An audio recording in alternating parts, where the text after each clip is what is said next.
आप गुरु जी को भी काफ़ी मानते हैं। हम एक बार डुगरी जा रहे थे, संगत आ चुकी थी। मैंने दिमाग में सोचा कि मुझे सिर्फ 7 स्टिकर चाहिए। तो जब उन्होंने बैग खोला तो उसमें से तो 2010-11 के अंदर एक बूम भी आया था, देन उसके बाद मार्केट एक तरीके से ख़त्म भी हो गई थी। चर्चा हो रही है कि सब कुछ रुक जाएगा। बबल बनाया जा रहा है, ये कभी ब्लास्ट हो जाएगा। अप्रॉक्सीमेटली 15,000 एकड़ का लैंड बैंक है न्यू चंडीगढ़ का। मेडी सिटी के अंदर अपार्टमेंट क्यों लूँ, घर क्यों लूँ? टाटा कैंसर हॉस्पिटल है, ऑलरेडी फंक्शनल है। गिरेवाल आई इंस्टीट्यूट है, ऑलरेडी फंक्शनल है। लग्जरी आएगी तो पैसा आएगा। आज की डेट में प्राइसिंग है, तो आपको क्या लगता है 4 से 5 साल बाद ये क्या होगा? कहीं ना कहीं ये 20,000 रुपए को टच कर जाएगा। आपके अकॉर्डिंग ये रेट डबल हो जाएंगे? बिल्कुल डबल हो जाएगा। तो मुझे तो ग्रोथ यही दिख रही है। जिनका 1 नंबर है उनके लिए कैसा है? ये साल गिव एंड गेट का है। 4 नंबर वाले चमकेंगे, जरूर चमकेंगे। Real estate new Chandigarh. आज का पॉडकास्ट है खास क्योंकि होने वाली है गुरुजी की ब्लेसिंग्स की बात। जी हाँ, साथ ही साथ कुछ रियल एस्टेट की इन्फॉर्मेशंस रहने वाली है, कुछ लाइफ के स्ट्रगल्स भी हम डिस्कस करने वाले हैं हमारे स्पेशल गेस्ट मिस सीमा कुमार जी से। नमस्कार मैम। नमस्कार विजय।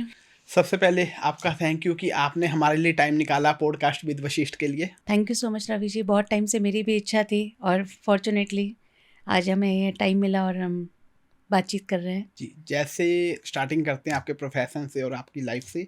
आप रियल एस्टेट एक्सपर्ट हैं जी। सबसे पहले मैं जानना चाहूँगा आप बेसिकली कहाँ से बिलोंग करते हैं? रवि जी, मैं लखनऊ से बिलोंग करती हूँ और यूपी में लखनऊ आई थिंक सभी जानते हैं। जी। और एक मिडिल क्लास फैमिली में जन्म हुआ और वहीं पढ़ाई की। और 2001 में मैं गुड़गांव आ गई थी।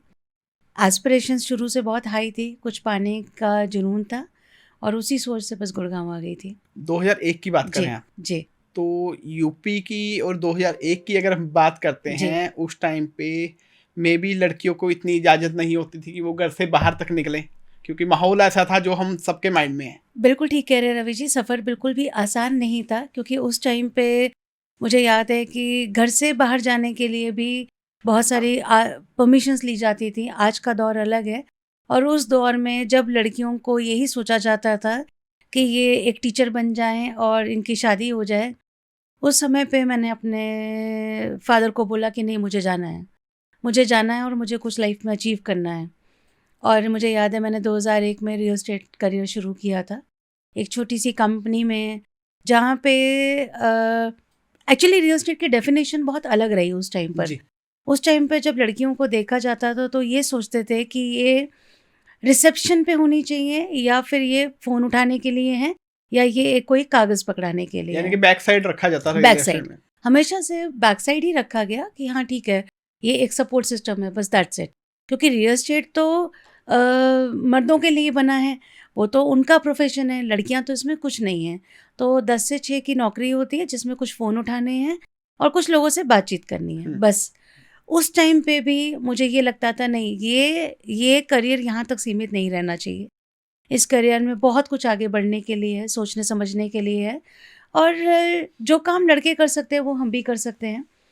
बस उसी इच्छा से जैसे गुड़गांव में कमर्शियल लीजिंग किया और सेलिंग किया, कमर्शियल सेल्स और रेजिडेंशियल सेल्स, प्लॉटिंग, देन अपने ब्रांड को बाहर लेके जाना। आई ट्रैवल्ड अब्रॉड, बस। और चलता रहा सफ़र, पीछे मुड़ के नहीं देखा। कितने इयर्स का एक्सपीरियंस हो चुका है? रवि जी, मुझे आज 17 साल हो चुके हैं रियल एस्टेट में, तो अभी ऐसा कोई कॉर्नर छूटा नहीं है कि जिस काम को मैंने किया ना हो। और इसमें ईश्वर की बहुत कृपा बनी रही और काम करती आई बस। आप गुरुजी को भी काफ़ी मानते हैं? जी, मैं गुरुजी की ब्लेसिंग्स हमेशा मेरे साथ रही हैं।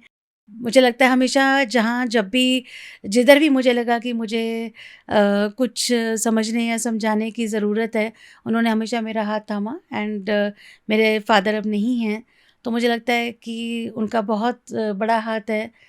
जहाँ भी वो ऊपर से मुझे देखते हैं, उनकी ब्लेसिंग्स मेरे साथ है और गुरुजी की कृपा मेरे ऊपर है। तो मैम, जैसे ही गुरुजी का डिस्कशन आ ही गया है, तो आपकी लाइफ के साथ जुड़ा हुआ कोई ऐसा एक्सपीरियंस हो जो आपने एक्सपीरियंस लिया हो गुरुजी के बारे में? रवि जी, एक्सपीरियंसेस की तो अगर मैं अभी शुरू करूँगी तो शायद हम पूरी शाम हो जाएगी इसी बारे में बात करते हुए, क्योंकि उनकी ब्लेसिंग्स, उनके एक्सपीरियंसेस हम जितना चाहें बखान करें उसकी कोई सीमा नहीं है। लेकिन हाँ, एक स्टेज लाइफ में ऐसी आई थी, मेरी पर्सनल लाइफ में एक ऐसी स्टेज आई थी कि जब मुझे बहुत बड़ा डिसीजन अपनी लाइफ में लेना था।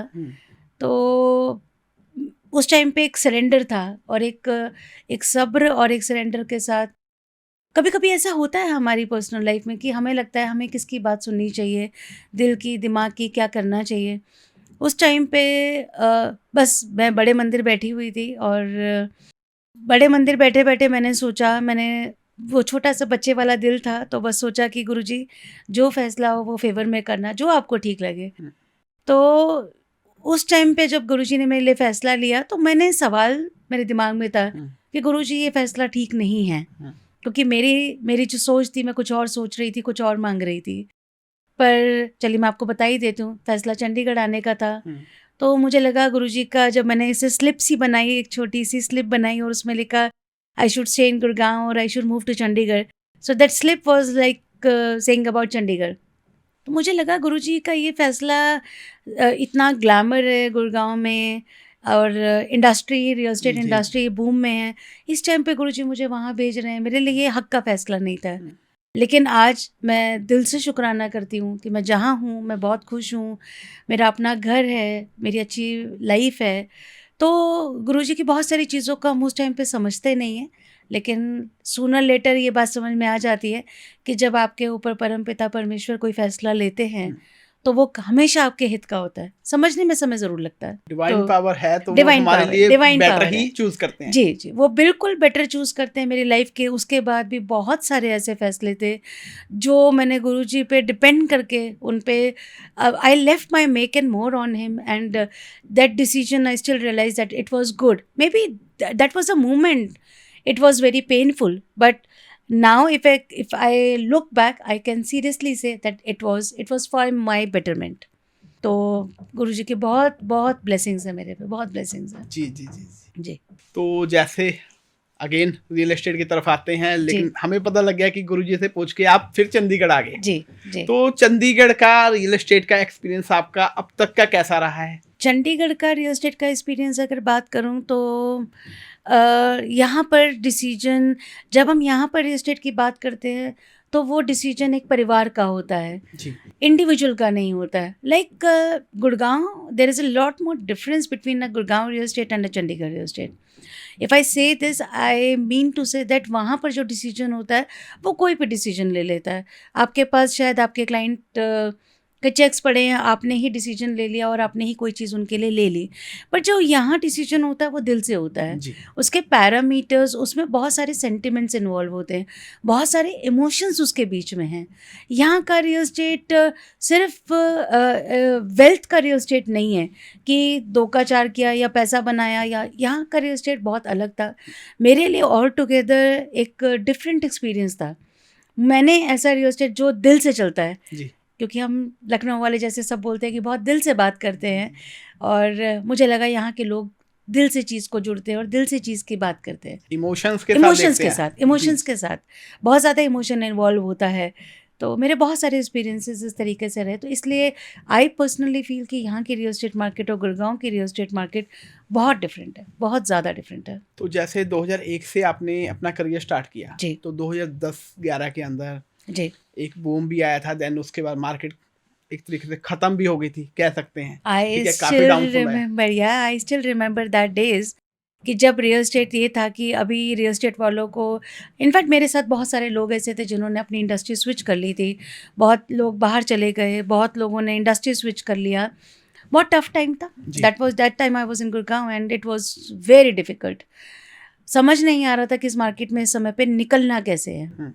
तो आजकल इनफैक्ट अभी जैसे मेरी कुछ दिनों से बातचीत चल रही थी, तो लोग बहुत हद तक ये बात करते हैं कि ये वही दौर आ रहा है। ये वही दौर है बिल्कुल, कि वही है कि बबल बनाया जा रहा है, ये कभी ब्लास्ट हो जाएगा। तो उस तरीके की बातें अगेन मार्केट में चलनी शुरू हो चुकी हैं। बिल्कुल ठीक है, मैंने भी बहुत ज़्यादा इस बारे में चर्चा हो रही है कि सब कुछ रुक जाएगा, लोगों को इंडस्ट्री चेंज कर लेनी चाहिए, इनफैक्ट इंटरनेशनल मार्केट की तरफ रुख कर लेना चाहिए। बट मेरे को ये लगता है कि यहाँ पर ये समझना बहुत ज़रूरी है रवि जी कि वो मार्केट और इस मार्केट में बहुत बड़ा फ़र्क है। व्हेन आई जैसे से कि? This when I say this कि उस टाइम पे रेरा नहीं था, उस टाइम पे इंडिविजुअल पावर का दौर था। मुझे याद है एक डेवलपर है, उसने कोई डिसीजन ले लिया, बनाना नहीं बनाना, प्रोजेक्ट को ले जाना छोड़ देना, सब कुछ उसकी इंडिविजुअल चॉइस थी। आज हम चंडीगढ़ मार्केट की बात करते हैं, ट्राई सिटी की बात करते हैं, तो गमाडा बहुत एक्टिवली है, रेरा बहुत ज़्यादा एक्टिवली काम करता है। रेरा के अंतर्गत हमारे प्रोजेक्ट्स आते हैं, और उसमें भी अगर आपको लगता है कि आज एक इंडिविजुअल के पास पावर है, बिल्कुल। आज एक इंडिविजुअल, सोशल मीडिया हमारा बहुत स्ट्रांग है, एक इंडिविजुअल अपने हक की बात कर सकता है, अपने हक की लड़ाई लड़ सकता है। वो ये बोल सकता है कि ये मुझे कमिटमेंट थी और ये मेरी कमिटमेंट्स फेल हुई हैं। तो इसने रियल एस्टेट की डेफिनेशन को बहुत बदल दिया है। यानी कि एक पॉजिटिव आवाज़ आ गई है आज सबके हाथ में कि वो उठा सकते हैं अपनी आवाज़ को। उस दौर में शायद ये चीज़ें नहीं थी, बिल्कुल नहीं थी, बिल्कुल नहीं क्योंकि थी। बिल्डर की ही मनमानी चलती थी एक तरीके से। जी, बिल्कुल नहीं थी, क्योंकि अवेयरनेस ही नहीं थी। Awareness जिस नहीं दौर की हम बात कर रहे हैं, बहुत गिनी चुनी लड़कियां काम करती थी और रियल एस्टेट मनमर्जी का बिजनेस हुआ करता था। आज दौर बहुत बदल चुका है, बहुत बदल चुका बहुत है। बदल चुका है। रेरा काफ़ी अच्छे काम कर रहा है, रेरा के अकॉर्डिंग ही सारी डेवलपमेंट होती है। बिल्कुल, बिल्कुल। तो अभी जैसे आप चंडीगढ़ के रियल एस्टेट में काम कर रहे हैं, जी। तो पर्टिकुलर कौन से एरिया को आप देख रहे हैं? मैं न्यू चंडीगढ़ में काम कर रही हूँ। न्यू चंडीगढ़ की अगर बात करें तो अप्रॉक्सीमेटली 15,000 एकड़ का लैंड बैंक है न्यू चंडीगढ़ का, जिसमें मेडिसिटी, अगर आपको पता हो, आप आई एम जी, श्योर जी, आपको बहुत अच्छे जी। से पता है। मेडिसिटी की ही बात करें तो 240 एकड़ के आसपास का लैंड बैंक है। जी। जिस तरीके से सरकार का बहुत बड़ा इंक्लाइन है न्यू चंडीगढ़ को डेवलप करने को लेके, चाहे वो टाटा कैंसर हॉस्पिटल है, ऑलरेडी फंक्शनल है, गिरेवाल आई इंस्टीट्यूट है, ऑलरेडी फंक्शनल है, और मैक्स है, फोर्टिस है, इन सब लोगों को सब्सिडाइज प्राइस में एक लैंड दिया गया है। प्लानिंग को लेकर के, इंफ्रा डेवलपमेंट को लेकर के, अगर आपको थोड़ा सा अंदाज़ा हो तो जब गुड़गांव में मेदांता आया था, जी। तो उसने गुड़गांव की ऑल ओवर गूगल में डेफिनेशन चेंज कर दी। आईटी स्ट्रांग हो गया, इंफ्रा स्ट्रांग हो गया, Medicity all together game changer था गुड़गांव के लिए। सो उसी तर्ज पे मुझे ऐसा लगता है कि न्यू चंडीगढ़ के लिए Medicity is a game changer, जिसको आज शायद समझना थोड़ा सा मुश्किल होगा, बट आने वाले टाइम पे आई एम श्योर लोग समझेंगे। तो मैं मेडिसिटी का आप डिस्कशन कर रहे हैं, जी। मेडिसिटी में सबसे बड़ा क्वेश्चन हर एक क्लाइंट के माइंड में ये आता है कि मेडिसिटी के अंदर अपार्टमेंट क्यों लूँ, घर क्यों लूँ? मेरे पास भी ये सवाल काफ़ी हद तक आता है। जब भी कुछ कोई विज़िट करता है तो ये ज़रूर बोलता है कि ये surrounded with lot of hospitals. मैं इस पे एक बात बोलना चाहती हूँ कि जिस तरीके की मेडिसिटी या जिस तरीके की मेडिकल फैसिलिटी की हम यहाँ बात कर रहे हैं, Tata cancer hospital is a research centre, Grewal eye institute is a research centre. जी। These are not government hospitals. We need to understand the difference. And second thing, जैसे मैंने पहले भी आपको बोला कि जब गुड़गांव में मेदांता आया था, तो उसने गुड़गांव के डायनामिक्स चेंज कर दिए थे। जी। जिस चीज़ का प्राइस उस टाइम पे हम 55,000 या 65,000 रुपये की बात करते थे, उसी जगह का प्राइस 1,26,000 रुपये गज का हो गया। मेदांता आते मेदांता के आते ही, बिल्कुल मेदांता के आते ही प्राइसिंग बिल्कुल चेंज हो चुकी थी। रियल एस्टेट के डायनामिक्स बिल्कुल चेंज हो चुके थे। आज हम यहाँ पे बात करते हैं तो बहुत ज़्यादा आई थिंक साइटें हैं ही नहीं मेडिसिटी के अंदर। अगर रिहाइश की बात करें, जिस जगह का, ये ना बहुत अच्छी मैथ्स है, बहुत अच्छी कैलकुलेशन है जो समझना बहुत ज़रूरी है। आज आप पीजीआई के आसपास अगर सेक्टर्स की बात करते हैं जी। तो उनका प्राइसिंग देख लीजिए, और पीजीआई से जो थोड़े से दूर हैं उन सेक्टर्स की प्राइसिंग को देख लीजिए, जी, जी, तो जी। बहुत बड़ा फ़र्क है। ये एक सुविधा है, हॉस्पिटल, स्कूल्स, ये एक सुविधा है, तो इसको हमें एज अ फैसिलिटी ही देखने की ज़रूरत है। अगर इस मेडिसिटी में 2 ही साइटें अलॉट हुई हैं, तो उनके प्राइसिंग वहाँ पर कोई, जब साइट महंगी है तो ऑब्वियसली लग्जरी आएगी, जी। लग्जरी आएगी तो पैसा आएगा, क्योंकि सस्ती चीज़ कोई नहीं आएगी। और ये जो हॉस्पिटल्स हैं, आप चाहे फोर्टिस की बात करते हैं, मैक्स की बात करते हैं, चैतन्य की बात करते हैं, these are the luxury hospitals. आप मेदांता कभी जाना ना पड़े, बट अगर आप मेदांता देखेंगे, that is a 7 star facility. बिल्कुल, लास्ट वीक ही गया था। जी, जी, जी। काफ़ी अच्छा हॉस्पिटल है। People from different region, different cities, वो लोग वहाँ पे ट्रीटमेंट्स के लिए आते हैं, जी, and they admire that kind of a services which is a totally 5 star 7 star services in that hospital only. So इस सोच से बाहर निकलना बहुत ज़रूरी है, मुझे ऐसा लगता है। और सबसे बड़ी बात ये है, जो मेडिसिटी की ग्रुप हाउसिंग की साइट्स हैं, जी, आप उनका अगर एक बार व्यू देखें, तो एक तरफ आपको शिवालिक का व्यू मिलता है, जी, the kind of a greenery, the kind of a openness. हम लोगों को, मुझे लगता है कोरोना के टाइम ने हमारी मानसिकता को बहुत हद तक बदल दिया है। बिल्कुल माइंडसेट चेंज कर जी, दिए। बिल्कुल माइंडसेट चेंज कर दिया। आज हमें ये समझ में आ गया है कि ज़रूरत में और लग्ज़री में और इन चीज़ों में हमारे लिए इम्पोर्टेंट क्या है। तो जो खुली हवा, जो वातावरण, जिस एटमॉस्फेयर की हम बात कर रहे हैं, वो आपको वहाँ पे मिलता है। पूरा का पूरा ओपन एरिया है, सिर्फ़ 2 साइट हैं, तो मुझे लगता है कि उसका फ्यूचर बहुत ब्राइट होगा। The moment all these hospitals will be active, तो dynamics, real estate dynamics will definitely change. आपके अकॉर्डिंग जो आज की डेट में प्राइसिंग है, जी, ठीक है, मेडिसिटी एरिया में जी। अप्रोक्सीमेट कोई भी ग्रुप हाउसिंग हो तो अप्रोक्सीमेट मान के चलिए 10 से 12 हज़ार रुपये स्क्वायर फीट का रेट बिल्कुल, है। बिल्कुल, बिल्कुल। तो आपको क्या लगता है 4 से 5 साल बाद ये क्या होगा? 4 से 5 साल बाद कहीं न कहीं ये 20,000 रुपए को टच कर जाएगा। आपके अकॉर्डिंग ये रेट डबल हो जाएँगे? बिल्कुल डबल हो जाएँगे, बिल्कुल डबल हो जाएँगे। क्योंकि होता क्या है, सुविधा से, इंफ्रा से सुविधा है और सुविधा से लोग हैं। आज आप और हम ब्लिंकिट से चीज़ ऑर्डर करते हैं। आई एम बिल्कुल। श्योर आप बच्चे ऑर्डर बिल्कुल, करते हैं। बिल्कुल। क्यों करते हैं? जबकि हमें पता है हम उसके ऊपर सरचार्ज दे रहे हैं, डिलीवरी चार्ज दे रहे हैं। लेकिन क्यों? क्योंकि हमारा समय कीमती है, फैसिलिटी है। क्योंकि हमें फैसिलिटी चाहिए और हम फैसिलिटी के पैसे दे रहे हैं। तो जिस तरीके के डॉक्टर्स, जिस तरीके का एम्प्लॉयमेंट उस एरिया में आ रहा है, they won't mind paying extra for their facilities, and it is just a game changer for this complete new Chandigarh. तो आपके अकॉर्डिंग जो इतने हॉस्पिटल्स आ रहे हैं, इतने स्पेशलाइजेशन के साथ डॉक्टर्स आएँगे, तो क्या वो डॉक्टर्स ही इन फ्यूचर जाके इन ग्रुप हाउसिंग के कस्टमर बनेंगे? बिल्कुल, बिल्कुल। डॉक्टर्स हैं, उनके साथ-साथ उनका सिर्फ़ डॉक्टर्स नहीं होता है, there are many more people who are into research. फिर जब डॉक्टर्स आते हैं, हॉस्पिटल्स आते हैं, अकाउंट्स डिपार्टमेंट है, उनका स्टाफ है, उनके पीए हैं, बहुत सारी चीज़ें हैं। जभी भी कोई उद्योग आता है, तो उसके साथ बहुत सारा एम्प्लॉयमेंट जन्म लेता है, बहुत सारे रोज़गार के अवसर आते हैं। तो उसके चलते मुझे ऐसा लगता है, और डॉक्टर्स तो एक ऐसी चीज़ है, ये तो कहते हैं ना, ईश्वर और डॉक्टर किस्मत से मिलते हैं। जी, तो डॉक्टर्स पास हैं, डॉक्टर्स को भी लगता है कि हम जहाँ पे हमारा हॉस्पिटल है, हमें उसके आसपास ही अगर कोई चीज़ मिलती है, तो व्हाई नॉट। आज आप देखिए पीजीआई के आसपास बहुत अच्छे-अच्छे घर हैं, बहुत अच्छे-अच्छे डॉक्टर्स बिल्कुल। का एरिया है, जहाँ पे लोग रह रहे हैं, और उनके प्राइसिंग, आई एम श्योर मेरे से ज़्यादा बेहतर आपको पता है कि प्राइसिंग किस आसमान को छू रहे हैं वहाँ पर। हाँ, उसके सराउंडिंग में सेक्टर 2 देख लीजिए, सेक्टर जी, 9 देख लीजिए, बिल्कुल, बिल्कुल, तो बिल्कुल, रेट्स कहीं बिल्कुल, ज़्यादा हैं। बिल्कुल। तो ये मिथ यहीं, मुझे लगता है यहीं पे ख़त्म हो जाएगा कि हम हॉस्पिटल्स के बीच में घर क्यों ले रहे हैं। जी। तो मैम जैसे आप मेडिसिटी का डिस्कशन कर रहे हैं, लग्ज़री का डिस्कशन किया आपने, तो यहाँ पे क्लाइंट्स कहाँ से आ रहे हैं? इंडियन हैं, कहाँ से हैं? अ, अगर मेडिसिटी की इन्वेस्टमेंट्स की बात करें या न्यू चंडीगढ़ की इन्वेस्टमेंट्स की बात करें, तो पंजाब, हिमाचल, काफ़ी लोग वहाँ से यहाँ इन्वेस्टमेंट करते हैं। एनआरआई बहुत इन्वेस्टमेंट करता है। एनआरआई? जी, एनआरआई, अगर आप गूगल की एक स्टडी थी कि बहुत ज़्यादा न्यू चंडीगढ़ एनआरआई को पसंद है। आपको अगर आइडिया हो, तो पंजाब के हर घर से बच्चे बाहर गए हुए हैं जी, जी, जी, और उनके पेरेंट्स यहाँ पर हैं। बिल्कुल।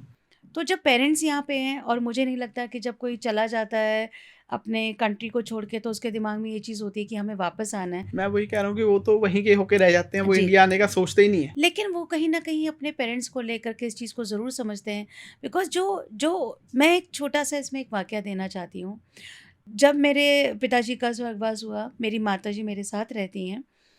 आज मुझे ऐसा लगता है कि मेरी मदर के कहीं न कहीं इमोशनल कनेक्ट आज भी यूपी में हैं। हुँ, वो उस जगह से बाहर नहीं निकल पाई हैं।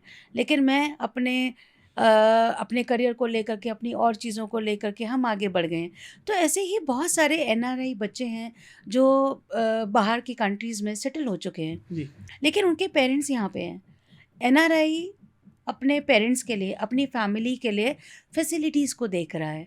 वो ये देख रहा है कि मैं बाहर हूँ, कल को मेरे पेरेंट्स को किसी तरीके की कोई ज़रूरत है, ज़रूरत किसी भी तरीके की हो सकती है रवि जी। वो मुझे पता है, जैसे मैं अभी ट्रैवल कर रही थी तो मेरी मेड नहीं थी, तो मेरी मदर को अगर कुछ खाने को मन है और कुछ खाना चाहती हैं तो वो कहाँ से करें? तो अभी तो जैसे कि हम आस पड़ोस से थोड़ी सी फैसिलिटी ले सकते हैं जी। कि या उनको मैंने फ़ोन कर दिया कि मेरी मदर की तबीयत ठीक नहीं है, या उनका टेक केयर कर दीजिए, या उनके लिए मन का खाना बना दीजिए। जी। ये चैप्टर मेरे दिल के बहुत ज़्यादा करीब है। तो उस एंगल से मुझे लगा कि क्यों ना कोई ऐसी सोसाइटी हो, हमारे को सोसाइटी को कंट्रीब्यूशन होनी चाहिए। आज के यंग जनरेशन की ये सोसाइटी की तरफ कंट्रीब्यूशन होनी चाहिए कि वो अपने पेरेंट्स के लिए क्या कर रहे हैं। तो जो शायद मैं एनआरआई के अंदर ये चीज़ देखती हूँ कि जब कोई एनआरआई आता है, प्रोजेक्ट्स देखता है, तो वो सबसे पहले देखता है कि मेरे पेरेंट्स के लिए क्या-क्या फैसिलिटीज़ हैं यहाँ पे। बहुत सारे लोग हैं जिनको आज भी, मेरी मदर हैं जिनको ज़ोमैटो करना नहीं आता है, बिल्कुल। जो शायद कैब बुक करके मेरी सिस्टर के घर नहीं जा पाती हैं। तो हमारा सोसाइटी की तरफ ये फ़र्ज़ बनता है कि हम कुछ ना कुछ ऐसी फैसिलिटीज़ को प्लग इन करें, चाहे वो कॉन्सियर्ज सर्विस हो, चाहे वो, इसमें एक बहुत बड़ा पॉइंट है, जैसे लोग अंतारा का नाम आपने ज़रूर सुना हाँ, होगा। देहरादून। देहरादून, लोग अंतारा में पेरेंट्स जाके रह रहे हैं, वो मे बी अपने सीनियर लिविंग की बात कर सीनियर रहे हैं आप। लिविंग की बात कर रहे हैं, वो अंतारा में जाके रह रहे हैं और वो अपने बच्चों से दूर हैं, अपने आगे की नेक्स्ट जनरेशन से, दादा-दादी हैं, नाना-नानी हैं, लेकिन बच्चे पास में नहीं हैं। ऐसा क्यों है? आज आप और मैं नहीं, मुझे नहीं लगता कि मैं ये सोचूं कि जब मैं ओल्ड हो जाऊं, जब मैं बुज़ुर्ग हो जाऊं, तो मैं किसी कॉर्नर में हूं। मैं तब भी अपनी वाइन एंजॉय करना चाहती हूं, स्विमिंग करना चाहती हूं, अपने दोस्तों के साथ पार्टी करना चाहती हूं, चेस खेलना चाहती हूं।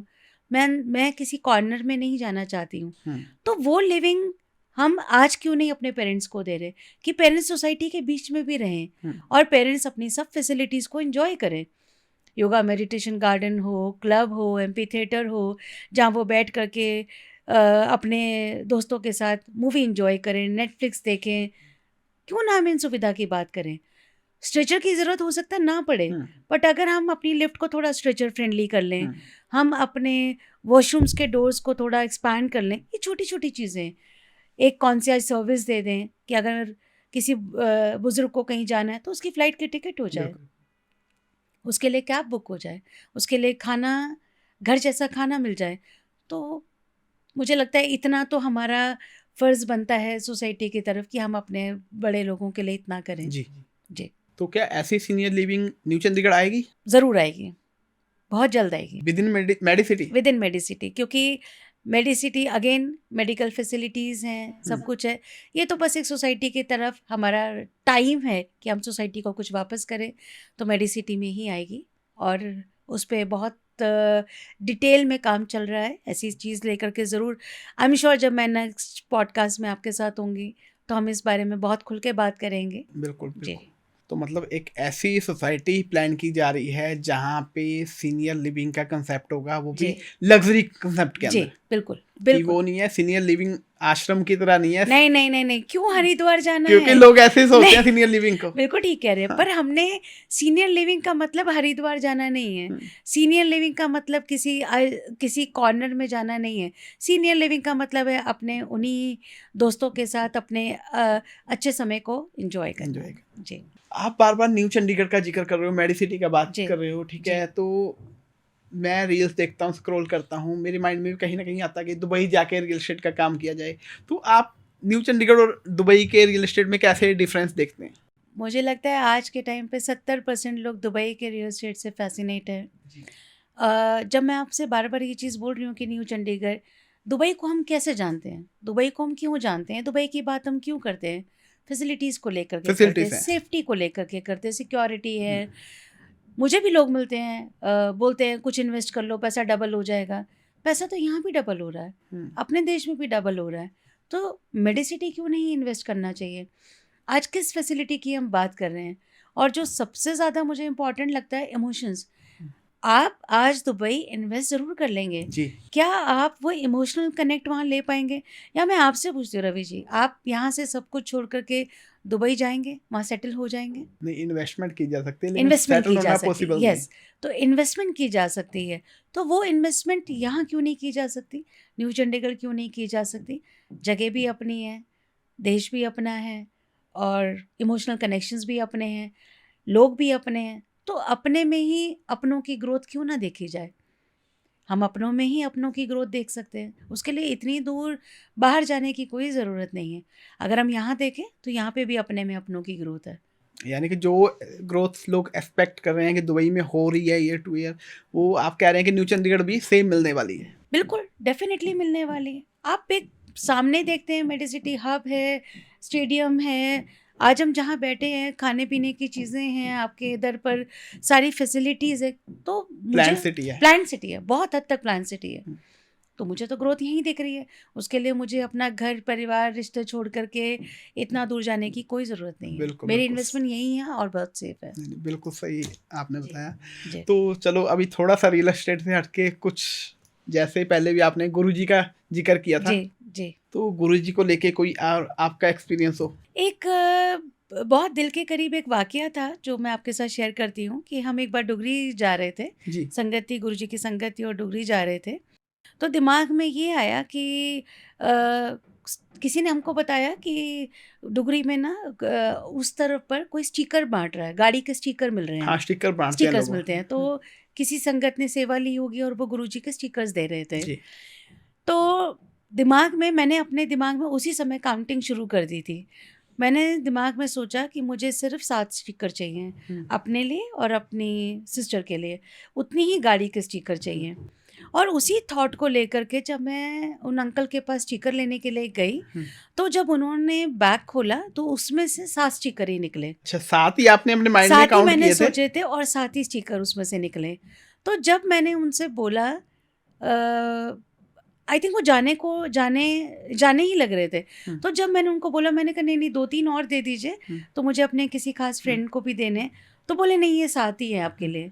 तो तब उन्होंने मेरे सर पे हाथ रखा और मुझे बोला कि अपनी इच्छाओं को गुरुजी को बताने की ज़रूरत नहीं है, गुरुजी को सब पता है। पर जब आप मेरे पास आ रहे थे तो आपके दिमाग में 7 का ही काउंट था कि गुरुजी 7 स्टिकर दे देना। आपने अपनी इच्छा को लिमिटेड कर लिया कि गुरुजी 7 स्टिकर देना, और यहाँ पे आपको लगा शायद कुछ और मिल जाते। तो इसलिए गुरुजी जानी जान है, उन्हें सब पता है। तो उनसे माँगने की ज़रूरत नहीं है। उनसे मांगने की बिल्कुल ज़रूरत नहीं है, अपने को रिस्ट्रिक्ट करने की ज़रूरत नहीं है, अपने को ये तय करने की ज़रूरत नहीं है कि गुरुजी मुझे इतना ही चाहिए, मेरे को इतना ही मिलना चाहिए, मुझे इतना ही चाहिए।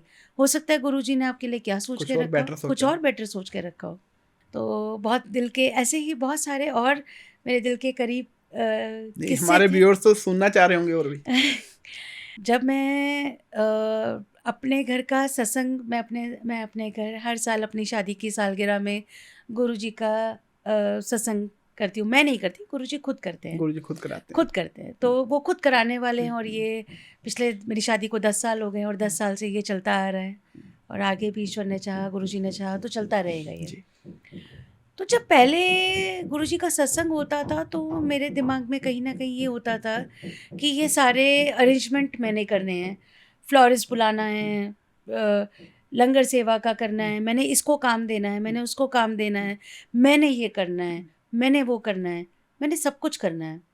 तो एक टाइम ऐसा आया कि जब मैंने फ्लोरिस्ट को बोला कि कल मेरे घर में सत्संग है, तो उसने बोला आपने तो मुझे कुछ और डेट बोली थी। मतलब ही वॉज लॉस्ट, वो कंफ्यूज था कि शायद आपने मुझे कुछ और बताया था। तो मैंने उसको बोला, मैं कहा नहीं कल ही है 27 में, कल ही है गुरुजी का सत्संग। ऐसे ही खाने को लेकर के ये हुआ, जिसको मैंने खाने के लिए तय किया वो सत्संग शुरू होने से 1.5 घंटे पहले तक वो कुक नहीं आया। कुक ही नहीं आया। कुक ही नहीं आया। आप इमेजिन कर सकते हैं, खुली संगत है, मुझे नहीं पता कैसे होगा, लेकिन कुक नहीं आया। संगत आ चुकी थी, सत्संग शुरू हो चुका था, चाय प्रसाद का टाइम हो रहा था, पर कुक नहीं आया। मेरी मदर बहुत रो रही थी कि ये कैसे होगा, क्या होगा, मेरी बेटी की शादी की सालगिरह का सत्संग है, कैसे चलेगा ये। कुक आया और उसने इनफैक्ट चाय प्रसाद से 10 मिनट पहले कुक आया और उसने, मुझे नहीं पता कैसे उसने करा, बट उसने फटाफट चाय प्रसाद रेडी करा। वो फ्लोरिस्ट जिसको मैंने बोला था वो खुद नहीं आया, पर किसी और फ्लोरिस्ट ने कहीं और जाना था और वो मेरे घर पे आए, मेरे क्लब हाउस के सत्संग में आया और उसने डेकोरेशन करी। उस सत्संग में ऐसी संगत थी जिसको मैंने जानती नहीं थी, जिसको मैंने बुलाया नहीं था, बट उनकी कैब नहीं आई तो वो वेट कर रहे थे और वो मेरे सत्संग में आ गए। तो जब मैंने शुक्राना का सत्संग किया तो मैंने एक ही बात बोली कि गुरुजी, मैं माफ़ी चाहती हूँ इस बात की कि मुझे लगा मैंने करना है, मैंने ये करना है या मैंने ये अरेंज करना है। मैंने कुछ नहीं करना, जो करना है आपने करना है। और वो दिन है रवि जी, आज का दिन है। अब सत्संग होता है तो मेरे को बिल्कुल स्ट्रेस नहीं होता है, मैं बिल्कुल स्ट्रेस फ्री होती हूँ, क्योंकि मैंने कुछ नहीं करना है, अब उन्होंने खुद करना है। अब कैसे लंगर प्रसाद होता है, कैसे डेकोर होता है, कैसे गुरु जी का चोला आ जाता है और कैसे सारे अरेंजमेंट हो जाते हैं, मुझे नहीं पता। लेकिन ये भाव, कहते हैं ना, बच्चों को करेक्ट करने के लिए माँ बाप खुद से करेक्शन करते हैं और बच्चों को समझाते हैं। तो वो शायद एक सबक था जो गुरुजी ने मुझे दिया कि तुमने नहीं करना, मैंने खुद कर लेना है। मैं तुम्हारे बुलाने से नहीं आऊँगा, मैं अपनी मर्जी से आऊँगा। तो जब हम ये लोग सोच रखते हैं ना कि मेरे पास पैसा है, मैंने तो फ्लोरिस्ट को बुलाना है, शेफ़ को बुलाना है, डेकोर करना है और सत्संग हो जाएगा, ऐसे सत्संग नहीं होते। सत्संग जब तक वो खुद नहीं चाहते हैं वो सत्संग कभी नहीं होते। वो चाहेंगे तो होगा, वो नहीं चाहेंगे तो आपके घर में सारे अरेंजमेंट हुआ भी सत्संग नहीं हो सकता। तो साथ ही साथ में मैं आपके एक सीक्रेट की भी बात करना चाहूँगा, शायद चंद लोगों को ही पता होगा कि आप, मेरा सीक्रेट, ओके, कि आप एस्ट्रोलॉजी भी करते हैं जी। इसका शौक कैसे हुआ और किस तरीके से आप उसमें चल पड़े? एस्ट्रोलॉजी, जब ज़िंदगी ने बहुत उतार चढ़ाव दिखाए, बहुत सारी स्थिति परिस्थिति से निकली, तो बहुत लोगों को जैसे हम मिलते हैं, पंडित जी बता दो कैसे होगा, आप ये बता दो कैसे होगा, ये समय कैसा है। तो उस समय पे जिसका जैसा मन आया, 1100 से लेकर के 11,000 रुपये तक का जिसका जैसा मन आया उसने अपने हिसाब से उन चीज़ों पे चार्ज किया और देने वाला देता भी है। तो जब मेरी बेटी पैदा हुई और मैंने थोड़ा ब्रेक लिया हुआ था काम से, तो अचानक से मुझे लगा कि मेरे को पढ़ने का शौक़ शुरू से बहुत है। मैंने डबल MA BEd किया हुआ है और मुझे शुरू से था कि मेरे को पढ़ना है, पढ़ना है, पढ़ना है। तो उस दौरान जब बच्ची सो जाती थी तो मुझे लगा मैं कुछ पढ़ना चाहती हूँ और इंटरेस्ट शुरू से था एस्ट्रोलॉजी में, तो मुझे लगा कि व्हाई नॉट ऑकल्ट स्टडी। तो उस टाइम पे मैंने ऑकल्ट स्टडी किया और 2-3 घंटे की क्लास लेने के लिए गुरुजी के पास जाती थी। एक हमारे गुरुजी थे चंडीगढ़ में जिनसे मैंने 2 साल पढ़ाई करी है। तो इसी तरीके से एस्ट्रोलॉजी करी, क्लासेस में बहुत सारी कुंडलियाँ लगाई, बहुत सारी कुंडलियों पे काम किया, बहुत सारे लोगों को हेल्प किया। भाव ये नहीं था कि मैंने इस काम से पैसे कितने कमाने हैं, भाव ये था कि मैं किसी की किस तरीके से मदद कर सकती हूँ। क्योंकि जब मुझे मदद की बहुत ज़्यादा ज़रूरत थी तो शायद मुझे वो डायरेक्शन नहीं मिला। तो अगर ईश्वर ने मुझे उस चीज़ से नवाजा है तो मैं उसमें किसी की हेल्प को किस तरीके से किसी के काम आ सकती हूँ। जब मुझे लगता है कि कोई मेरे से अपने बारे में कुछ पूछता है या कुछ सवाल करता है और मैं उसको कुछ अगर रेमेडी दे देती हूँ और उसका कुछ काम बन जाता है, तो ये भी एक अपना गुड डीड्स है। तो उसी तरीके से करती रहती हूँ और लोगों का काम बनता चला जाता है। हाँ, लेकिन मैं प्रोफेशनल एस्ट्रोलॉजर नहीं हूँ, शायद थोड़ा समय और लगेगा, फिर ज़रूर से इसको एज अ प्रोफेशन लूँगी। बट अभी बहुत सारे और चीज़ें हैं जो करनी बहुत ज़रूरी है, तो ये कहीं ना कहीं एस्ट्रोलॉजी मेरी लाइफ में थोड़ी बैक सीट पे है, लेकिन आने वाले टाइम पे ज़रूर से करूँगी। तो अभी किसी का अगर काम बनता है या किसी का कुछ बेनिफिट होता है तो व्हाई नॉट। तो हमारे व्यूअर्स के लिए भी कोई रेमेडी हो जाए? रेमेडी, ये सूर्य का साल है और 4 नंबर वाले चमकेंगे, ज़रूर चमकेंगे। तो अच्छा करिए और सबका what you give what you get. इस साल जो आप करेंगे वो आपको पास वापस आएगा। What goes around comes around. ये साल जो भी whatever you seed it will definitely come back. अच्छा कर्म करिए, अच्छे कर्म आपके पास ज़रूर से वापस आएंगे। ये साल गिव एंड गेट का है। सो मेरी तरफ से यही रेमेडी है। बाकी नेक्स्ट, अच्छे काम हमेशा करने चाहिए, लेकिन इस साल बढ़ के करो। इस साल, हाँ, इस साल क्योंकि क्या है, ये बोलते हैं इस साल जो आप करेंगे, जो भी जैसा भी काम, जो चीज़ आप करेंगे, आप किसी के लिए गुड डीड्स कर रहे हैं, बैड डीड्स कर रहे हैं, वो चीज़ें कहीं ना कहीं वापस आएंगी। तो जितना हो सके लोगों की हेल्प करिए, अच्छी डीड्स करिए, अच्छी तरफ लगिए। बहुत सारा गेम चेंज होने वाला है, बहुत सारी अच्छी चीज़ें आने वाली हैं, तो मुझे लगता है ये साल बहुत अच्छा है। और कुछ चंद नंबर है जिनके लिए तो ये साल बहुत ही अच्छा है। तो जिनका 1 नंबर है उनके लिए कैसा है? सूर्य का साल है, definitely they will shine, they will rise. So बहुत अच्छा साल है, आप 1 नंबर हैं जी। आपके लिए बहुत अच्छा साल है ये। और आप चमकेंगे, चमक तो आनी ही आनी है। जो सूरज डूबता है वही सूरज सुबह रोशनी के साथ वापस आता है। सो ये सूरज तो निकलने वाला है, अब चमकने वाला है, बहुत कुछ बदलने वाला है और बदलेगा भी। तो होपफुली ये वाला पॉडकास्ट हमारा मिलियंस में जाएगा।